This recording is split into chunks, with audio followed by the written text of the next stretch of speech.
JPC की बैठक चल रही है वक्फ एक्ट के ऊपर।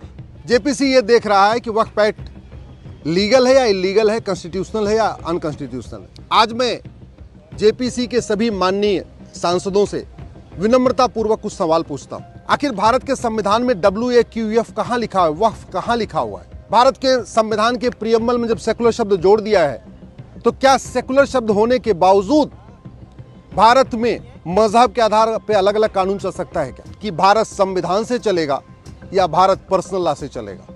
भारत के संविधान के किस आर्टिकल में किस पन्ने पे वक्फ लिखा हुआ है, ये माननीय सांसद एक बार पढ़ें और सोच के बताएं। अगर ये वक्फ बोर्ड सही है तो जितनी शक्तियां वक्फ बोर्ड के पास है, ऐसा बोर्ड हिंदू के लिए क्यों नहीं है, जैन के लिए क्यों नहीं है, बौद्ध के लिए क्यों नहीं है, सिख के लिए क्यों नहीं है? अगर ये वक्फ एक्ट ठीक है तो ऐसा ही कानून पारसी के लिए, ईसाई के लिए, यहूदी के लिए, बहाई के लिए क्यों नहीं है? अगर वक्फ एक्ट ठीक है तो फिर ऐसा ही कानून हिंदू, जैन, बौद्ध, सिख के लिए क्यों नहीं है? जैसे इस कानून में वक्फ ट्रिब्यूनल का प्रावधान है, वक्फ ट्रिब्यूनल जो जमीनों का मुकदमा डिसाइड कर रहा है, ऐसा ही ट्रिब्यूनल हिंदू, जैन, बौद्ध, सिख के लिए क्यों नहीं है? माननीय सांसद अच्छी तरीके सोचे कि क्या संविधान में सेकुलर शब्द रहते हुए भी वक्फ बोर्ड चल सकता है क्या? वक्फ ट्रिब्यूनल चल सकता है क्या? वक्फ एक्ट चल सकता है क्या? और यदि हां तो ठीक है, फिर आप एक काम करिए, फिर सनातन बोर्ड भी बनाइए, जैन बोर्ड भी बनाइए, जैन बौद्ध बोर्ड भी बनाइए, क्रिश्चियन बोर्ड भी बनाइए, पारसी बोर्ड भी बनाइए, यहूदी बोर्ड भी बनाइए, बहाई बोर्ड भी बनाइए। अगर वक्फ ट्रिब्यूनल सही है तो आप हिंदू ट्रिब्यूनल भी बनाइए, जैन ट्रिब्यूनल भी बनाइए, बौद्ध ट्रिब्यूनल भी बनाइए, यहूदी ट्रिब्यूनल भी बनाइए, पारसी ट्रिब्यूनल भी बनाइए, ईसाई ट्रिब्यूनल भी बनाइए, फिर सबके लिए बनाइए। मैं माननीय सांसदों से पूछ रहा हूं कि भारत में मजहब के आधार पर कोई और बोर्ड है क्या? मजहब के आधार पर जितनी शक्तियां ट्रिब्यूनल को दी हैं, ऐसी और किसी ट्रिब्यूनल के पास है क्या? ऐसा नहीं हो सकता कि एक कम्युनिटी का जमीन का मुकदमा तो वक्फ ट्रिब्यूनल में चलेगा और बाकी सबका मुकदमा सिविल जज के यहाँ चलेगा, कोर्ट में चलेगा। ऐसा नहीं चल सकता। ये संविधान का सरासर वायलेशन है, ये सेकुलर शब्द का वायलेशन है। ये जो आज़ादी के समय 50,000 एकड़ ज़मीन थी, आज की डेट में जो 10 लाख एकड़ ज़मीन हो गई है, ये 9.5 लाख एकड़ ज़मीन पूरी तरीके से कब्जा की गई ज़मीन है। जितने भी पब्लिक प्लेस हैं, पार्कों को कब्जा किया गया है, गोचर ज़मीन को वक्फ डिक्लेयर कर दिया गया है, बंजर ज़मीन को वक्फ प्रॉपर्टी डिक्लेयर कर दिया है। ये रेलवे लाइन के किनारे की ज़मीन पर अवैध कब्जा किया हुआ है, हाईवे के किनारे ज़मीन पर अवैध कब्जा किया हुआ है। ये नदियों के किनारे की ज़मीन है, पहाड़ियों के किनारे की ज़मीन है, जंगलों के किनारे की ज़मीन है। मज़ार दरगाह को भी वक्फ प्रॉपर्टी डिक्लेयर कर दिया गया है। जो खेल का मैदान है उसको भी वक्फ प्रॉपर्टी डिक्लेयर कर दिया गया है। ये पूरी तरीके से एक लैंड जिहाद का तरीका बन गया है। इसलिए मैं कह रहा हूं, माननीय सांसद इसको अच्छी तरीके से समझे कि जो कानून नापाक लोगों की जमीन को भी पाक बना रहा है, मैं नापाक इसलिए कह रहा हूं क्योंकि जो गैर मुस्लिम है उनको नापाक कहते हैं। तो जो नापाक है उसकी जमीन पाक कैसे हो गई? जब उसकी जमीन भी नापाक है तो वो वक्फ कैसे हो गई? मैं इसलिए कह रहा हूं क्योंकि जितना मैंने वक्फ के बारे में पढ़ा है उसमें लिखा है कि वही जमीन वक्फ हो सकती है, वही जमीन दान हो सकती हो जो या तो पुश्तैनी जमीन हो या अपनी जमीन हो, नेक तरीके से कमाई गई हो, ईमानदारी मेहनत से कमाई गई हो। किसी की कब्जा करके, किसी से छीन के, किसी से जबरदस्ती करके ली गई जमीन वक्फ नहीं होती है, दान नहीं होती। और ऐसा कई हदीसों में लिखा हुआ है, मैंने खुद भी पढ़ा हुआ है।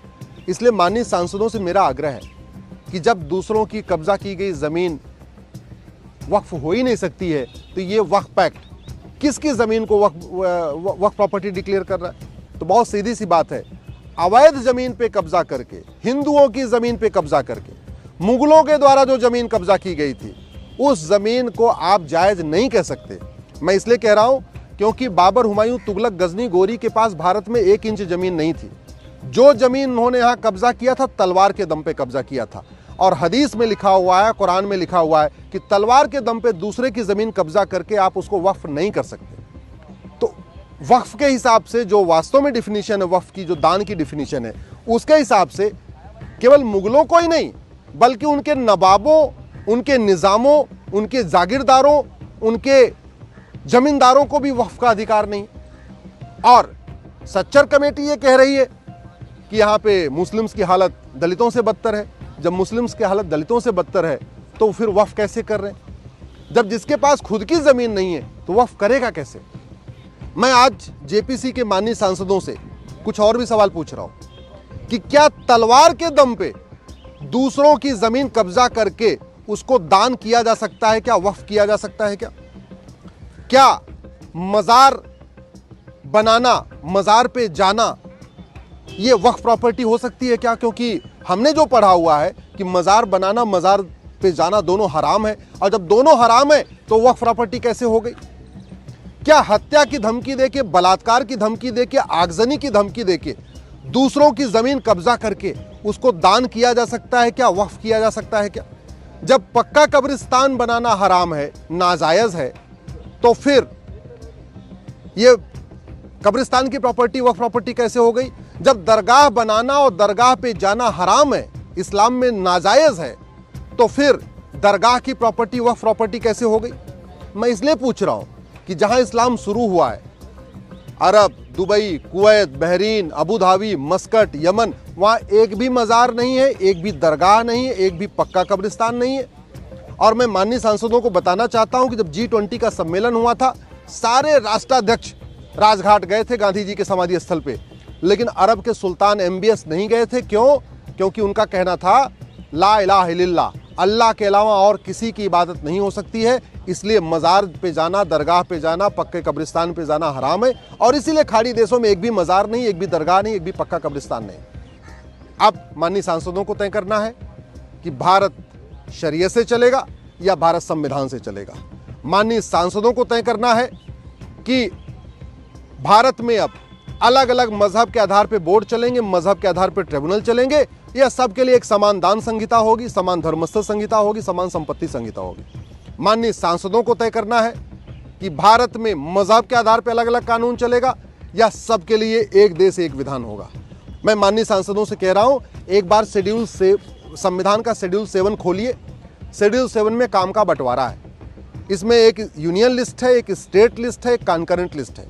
जो लिस्ट 3 है वो कॉन्करेंट लिस्ट है, और उसके एंट्री नंबर 28 पे जो शब्द यूज किया है वो यूज किया है चैरिटी और एंडाउमेंट। इसका मतलब सबके लिए एक चैरिटी कोड होना चाहिए, यूनिफॉर्म चैरिटी कोड होना चाहिए, हिंदी में कहेंगे समान दान संहिता।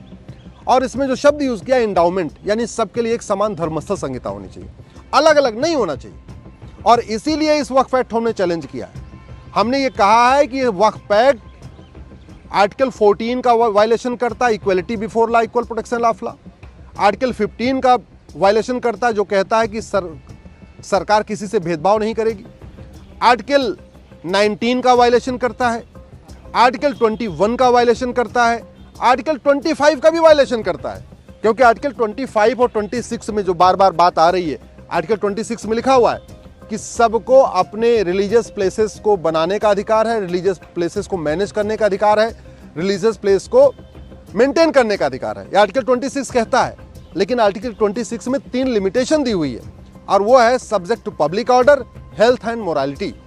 यानी जो आपकी जमीन है जिस पे आप रिलीजियस प्लेस बनाना चाह रहे हैं वो इलीगल नहीं होनी चाहिए। आपका जो रिलीजियस प्लेस है उससे पब्लिक ऑर्डर डिस्टर्ब नहीं होना चाहिए। आपका जो रिलीजियस प्लेस है वो इमोरल तरीके से नहीं बनाया गया हो।